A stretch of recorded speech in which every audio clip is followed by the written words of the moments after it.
What's up, guys? It's Benny. This season of Trump's White House is like watching your favorite TV show kill off the best characters. Please, no, Elon, don't do it. Now Tucker, no, I can't take it anymore. It's like Game of Thrones. Here we go, ladies and gentlemen. Tucker and Trump, the best of allies.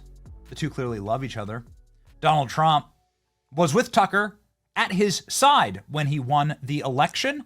Tucker Carlson went on the campaign trail, first time ever for the President of the United States. And of course, the two have been strong allies for years.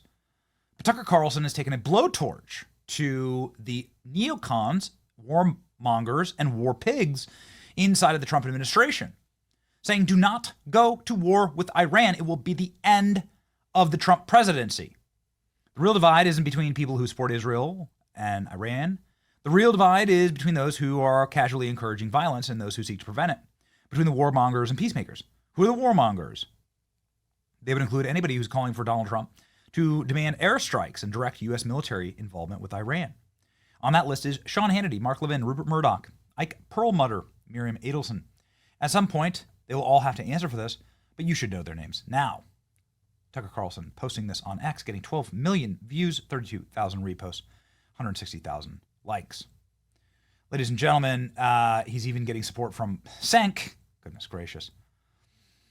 Tucker Carlson holding up the side of America First that says, please, no more foreign wars. Let's spend our time and treasure on America first. And President Trump has hit back at Tucker Carlson, something, well, I'm not sure we've ever seen, frankly. Trump refutes Tucker criticism, saying that I decide what is America first. He said this in this Atlantic article. Trump says he decides what America First means. Let's read the top line here. America First means what I say it means. Well, considering that I'm the one who developed America First and considering the term wasn't used until I came along, I think I'm the one who decides that, Trump told me. For those people who say they want peace, you can't have peace with Iran with a nuclear weapon. So for all those wonderful people who don't want to do anything about Iran having a nuclear weapon, that's not peace. His remarks were a response to my questions about Tucker Carlson and the critiques, who have loudly argued against U.S. supporting Israel during the attacks on Iran as anathema to America First way of doing things. So here we go, ladies and gentlemen. The media is trying to break up the team once again. Now, we just went through a very, very rocky stage with Elon Musk saying Donald Trump's on the Epstein list. Trump should be impeached. It's insane. It wasn't great. It wasn't good. Was it all staged? Maybe. But this doesn't seem staged. This seems like a massive ideological break. Mark Levin losing his mind here and just rolling on Tucker. Very angry about this. So tired of the isolationist barking, the old failed foreign policies of the past, insisting that they've uncovered secret new way forward, isolationism. Nothing new or good about isolationism. In a world, it's appeasement. It's old and promotes war, such as World War II. Okay. Mark Levin calling Tucker Carlson. Got it. And then Mark Levin also attacking the White House for being anti-Semitic, using pejoratives. Ladies and gentlemen, just check the timeline. It just is what it is, right? MAGA media stars erupt over nuclear threats. Tucker Carlson spills on an escalating feud. I really wish a lot of this stuff, like the way that I handle these things, as I pick up the phone and I call people, and maybe this is just boiled over. Not sure. But this goes into a long series of attacks from Mark Levin against Tucker Carlson. There seems to be a massive ideological break. Laura Loomer also attacking Tucker Carlson and going in hard against Tucker and his family. So, ladies and gentlemen, Tucker has his support, obviously, on the internet, which is a wide, broad base of support that also believes that there should be no foreign wars and that Donald Trump may be taken advantage of from the inside.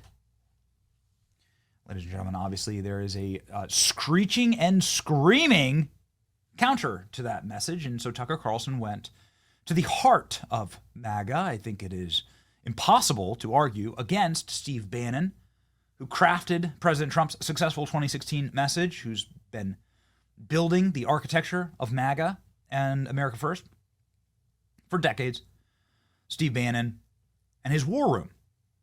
And Tucker Carlson, for the first time ever, hopped on the war room with Steve Bannon. And this just happened. Nobody was planning this. It was kind of a shock to the entire internet. But the result is an hour of a podcast that is absolutely must listen to commentary from Tucker. And we've broken it down for you. And you're going to hear like the absolute most rock solid parts right here without any editing.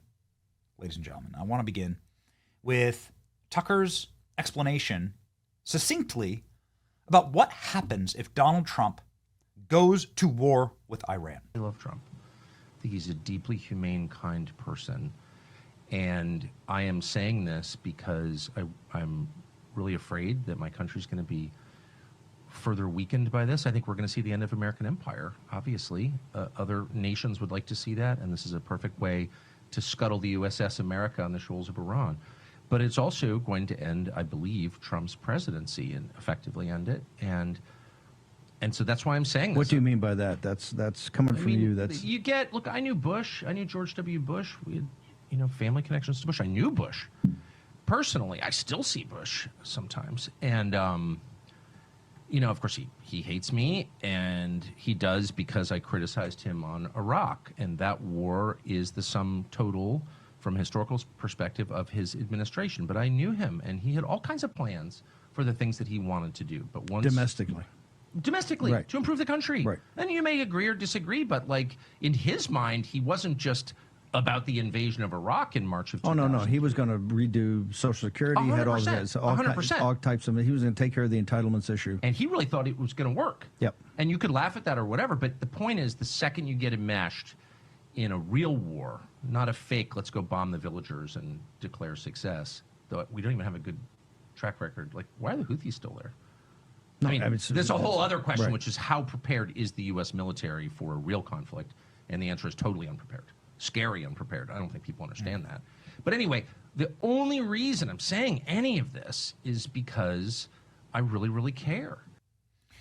Tucker Carlson explaining that he's not making any friends, he's not making any money, he's doing the opposite by barking against war and doing everything he possibly can to put his shoulder to the administration with his significant power. I got to tell you, if you have watched this channel, I align really harmoniously with Tucker Carlson's worldview. But I appreciate, as Tucker Carlson is regularly the one doing the interviewing, I appreciate the opportunity for Tucker to be able to explain himself and his worldview here. So he starts with Steve Bannon saying, wait a second, you got to understand, these people are here to sabotage Trump. These calls for war are coming from within the Trump administration. And they don't have Trump's best interests in mind. They don't have America's best interests in mind. Listen. Into this, and the incentives to pull the U.S. in are so profound. I guess if I could just say one political thing, the watching Donald Trump, who of course you know very well, who I think at core is sincere about peace. Big time. Yeah, big time. Yeah. Big time. I mean, that's real. Watching him done so wrong. The lies. Oh, he knew all along. The peace process was fake. Steve Witkoff was playing along. That is a lie. That's a lie. I know. That's a lie. Those guys meant it. Bald-faced lie. It's a total lie. And all these people that Mark Levin and all of the minions who are running cover for a foreign government, they're all telling that same lie. And I feel for President Trump, and I don't know this, I'm just guessing, but at this point, I feel like he just has to kind of roll with it. What do you say? You don't want to get in an argument about that right in the middle of a war. No, I think he reiterated last night that we got to get back to the peace part. They got to lay down the guns. But they're lying about him. He sincerely, even now, he sincerely believes, whether he's right or not, I can't say, but that this could be a predicate to a peace deal, what we're seeing now. He really thinks that and wants that, and the other side is just like, no, a peace deal is immoral. It's the other side, but the other side also has the apparatus here. This is what happened in the Ukraine, U.S. when Ukraine attacked. Yes. When Ukraine attacked, we still haven't asked Ratcliffe. Was the CIA involved? There's zero probability Ukraine could attack that deep into Russia without some involvement. Here, the exact same thing. Why was Tulsi Gabbard not invited to the Camp David meeting all day? You know why? Why Tulsi Gabbard still to the American public has said the last public statement is that the program was not back up and running, and now we have from Bibi by himself on Fox by Brent Baer that the thing was 12 to 13 months away. It wasn't this weekend. I know. And this is by his own thing. And we also know that it was a decapitation, as we said on Friday. It wasn't just about the nuclear program. It's a decapitation of total leadership. So this is a total regime change, which, by the way, you may have a plan for regime change, is fine, but you got to bring the American people along. Let me go back. By the way, I said that publicly last week. The point of this is regime change. I know everyone involved. I know. I'm telling the truth. I have no weird motive here at all. I don't hate Israel. I'm not particularly... Plus, you know the players, and you went know the players personally. And you know the Iraq situation. This isn't a regime change effort, and why not just say that? But you're a Holocaust denier for saying that. Well, stop. Let's have a rational conversation about what our aims are here, and maybe you can convince me that we need to support a regime change war in Iran. Tell me how that plays out in a country of 90 million people. Have you thought it through? Do you even care? And the answer is no. We have a economic and political and demographic crisis in Europe because of U.S.-backed, Israel-backed Syria wars in the Middle East. Yep. That's what's destroyed Europe, where my ancestors came from. And I spend a lot of time there, and I love European culture, which is Christian culture. And it's destroyed that. And shut up, you're not allowed to care. Who's making the rules here? I don't hate anyone. I don't see conflict with anyone at all. I have no weird biases. All my biases are out in the open. But I really resent being told who my enemy, especially with foreigners. Some foreigner shows up and tells you who your enemies are. Really? I've been here a long time. I live across from my parents' graves. You can't tell me who America's enemies are. Or at least I have a right to weigh in on that also. Oh, shut up, says Mark Dubowitz or something. It's like, are you even from here? Who are you anyway? This is so bonkers. I don't hate Mark Dubowitz. I don't hate his agenda. What I hate, I disagree with his agenda. I'm not mad at him. I'm not mad at any of these people fundamentally. But what I seek is an honest, open, transparent conversation about what we're doing and why. And I don't think that's too much to ask for, considering it's my tax dollars and my money that you're seeking to use to achieve it. If that's radical, then, we've distorted the terms beyond recognition. So then Tucker Carlson goes in and directly names who is sabotaging from within the administration, going in hard against Mark Levin, an absolute scorched earth rendition of, a way that only Tucker Carlson could do. Here we go. It's you can play side by side Iraq in 2003. Oh, I was there. And here, and what's happening today. Why is this apparatus? Well, Levin's the funniest because he's terrible on TV. And again, I never had any problems with him at Fox. He kind of controls Hannity in this weird way. I never understood what that was about. I never really cared to learn. Sean was great to me, always nice, and so was Levin. So I just kind of stayed away. But they didn't want to put him on TV because he's screechy and he's just not a calming presence. Mark Levin on TV! Unless you're literally floating in and out of consciousness and the attendant has taken the remote to go have a cigarette, you're going to flip the channel when Mark Levin gets on TV. It's like listening to your ex-wife scream about alimony payments. It's not appealing. So they wouldn't put him on TV. And then, Sean pushed and they gave him some kind of weekend show that nobody watched. Now I don't have a TV, but someone was just who owns a TV was just telling me that he's all over prime time. So what is that? That's not by popular acclaim. That's not like their viewer surveys. We need a lot more Mark Levin. Less Jesse Waters, more Mark Levin. Mark Levin! What they're doing is what they always do, which is just turning up the propaganda hose to full blast and just trying to, knock elderly Fox viewers off their feet and make them submit to a new war. This is where the population, the voters, are ahead of the political class and the media. The American people do not want any more engagement in a foreign war. They saw Iraq, they saw Afghanistan, we're just out. I think because they're racist. Is that what you're saying? They're just bigots. So why is Fox continue to pound that? Because they really, really mean it. And you saw they really mean it. I mean, there is a kind of sincerity there that I respect. I don't know why they fired me, but I think no one ever told me. And I just want to say for the fifth time, they could not have been nicer when they fired me. And they couldn't have been, more friendly. I talked to them recently, to the owners recently, because I still like them, even though we disagree. So I'm not whining about them as people, but I think they canned me from Fox or shut down my show because I criticized Zelensky, and Zelensky's close to the owners of the company. It's like, well, how did that happen? Why is Zelensky? I don't know. I don't understand. There's a lot I don't understand. All I know is that it's not just Fox News. It's the American media generally. It's government institutions. It's this city. It's the people I used to live next to on Cambridge Road Northwest in D.C. They are deadly serious on the subject of projection of force abroad. That is the one. They have no sense of humor about it at all. They'll lecture you all day about the gays and the black people and, in this house, we believe in science. They don't give a shit about science or black people or gays or transgender. What they care about is the projection of force against their enemies on the other side of the globe. That's why the Pentagon has $1 trillion budget when the country is protected by the Atlantic and the Pacific. Right. And President Trump's strategy is a hemispheric. Steve Bannon asks, how can we stop this? How do we stop the warmongers from destroying principled America First stances? And Tucker says, well, it's obviously the CIA. You have to shut down the CIA. All I know is that it's not just Fox News. It's the American media generally. It's government institutions. It's this city. It's the people I used to live next to on Cambridge Road Northwest in D.C. They are deadly serious on the subject of projection of force abroad. That is the one. They have no sense of humor about it at all.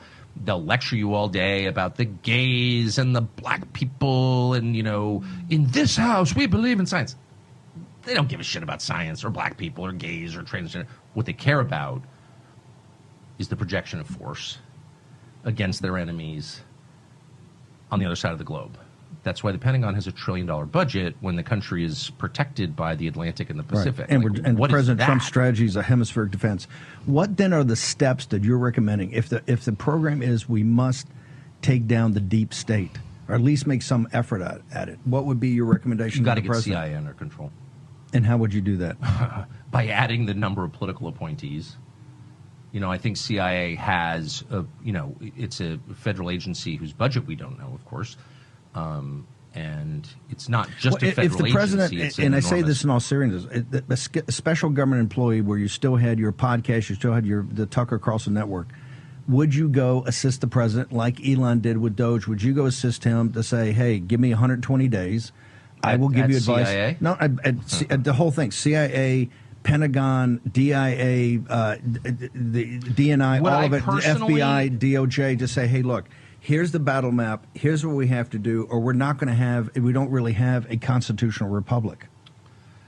I mean, I'm unable to organize a sock drawer, so I don't think that I have the temperament. I don't think I have the skills for that. Do you have the insight to do that? If you had other people can organize it? I grew up around it. Yeah, I know. I know a lot about it. I think this has to happen. And I'm being very serious. He would be killed immediately, of course. I mean, you think you would be subject to assassination? I don't know. I think that would be perilous. I would do it. Look, I feel like what I'm doing now. I love Trump, and I mean that. Does Trump frustrate you? Oh, of course. I mean, you've certainly been through that. But my dogs frustrate me. My kids frustrate. I mean, you get frustrated when you deal with people you love. But my core feeling about Trump, and I think it's obvious in the way I talk about him. And I don't need any more money. I don't need anything from anybody. If I didn't like Trump, I'd just say so. I actually really love Trump. I think he's a deeply humane, kind person. And I am saying this because I'm really afraid that my country's going to be further weakened by this. I think we're going to see the end of American empire, obviously. Other nations would like to see that, and this is a perfect way to scuttle the USS America on the shoals of Iran. But it's also going to end, I believe, Trump's presidency and effectively end it. And so that's why I'm saying this. What do you mean by that? That's coming from you. Look, I knew Bush. I knew George W. Bush. We had, family connections to Bush. I knew Bush. Personally, I still see Bush sometimes. And of course, he hates me, and he does because I criticized him on Iraq. And that war is the sum total, from a historical perspective, of his administration. But I knew him, and he had all kinds of plans for the things that he wanted to do. But once domestically, right, to improve the country. Right. And you may agree or disagree, but like in his mind, he wasn't just about the invasion of Iraq in March of 2000. Oh, no. He was going to redo Social Security. 100%, He had all this, 100%. all types of. He was going to take care of the entitlements issue. And he really thought it was going to work. Yep. And you could laugh at that or whatever, but the point is, the second you get enmeshed in a real war, not a fake, let's go bomb the villagers and declare success, though we don't even have a good track record. Like, why are the Houthis still there? No, I mean, there's a whole other question, right, which is how prepared is the U.S. military for a real conflict? And the answer is totally unprepared. Scary unprepared. I don't think people understand that. But anyway, the only reason I'm saying any of this is because I really, really care. And it's been, what a disaster for me personally. I mean, it's like the last thing I wake up, got all these texts, well, I can't believe you're so evil, you hate this or that. I just want to restate, I don't hate anybody. And to the extent I do hate people, I try to repent of it. I don't want to hate anybody. I really don't. I just don't want my country to be further weakened or destroyed by another one of these wars. And boy, if you can't connect the dots after 25 years of this shit, you're either too dumb to participate in the conversation, or you're, like Mark Levin, just a liar who doesn't care.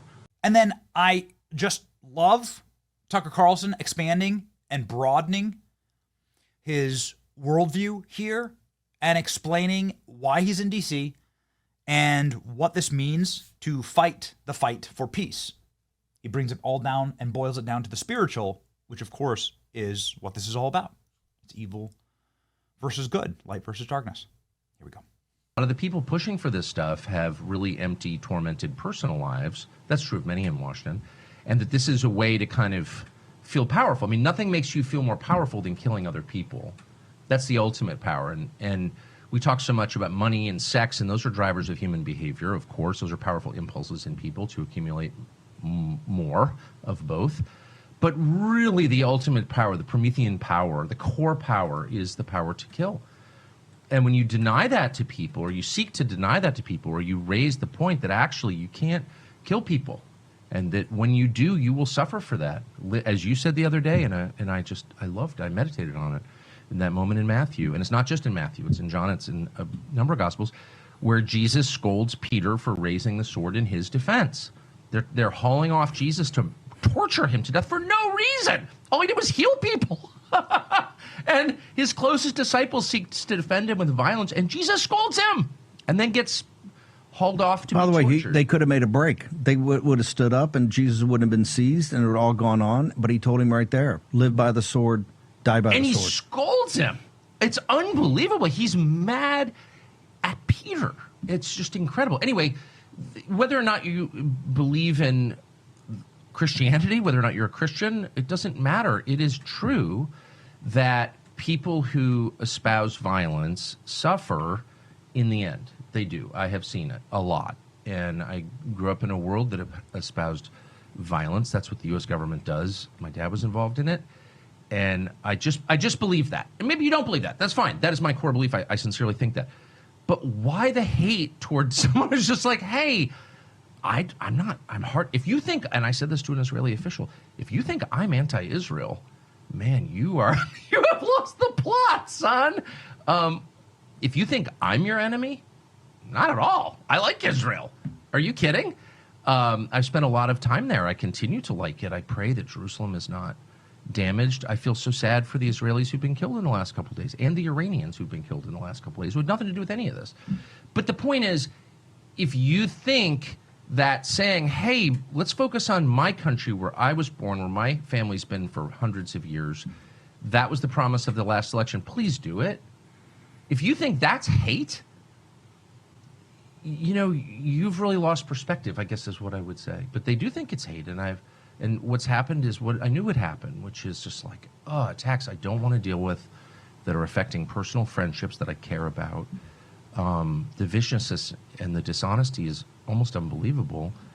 Anyway, not to whine. I never whine about stuff like that. It's just that I knew this was going to happen. I didn't want to talk about it at all.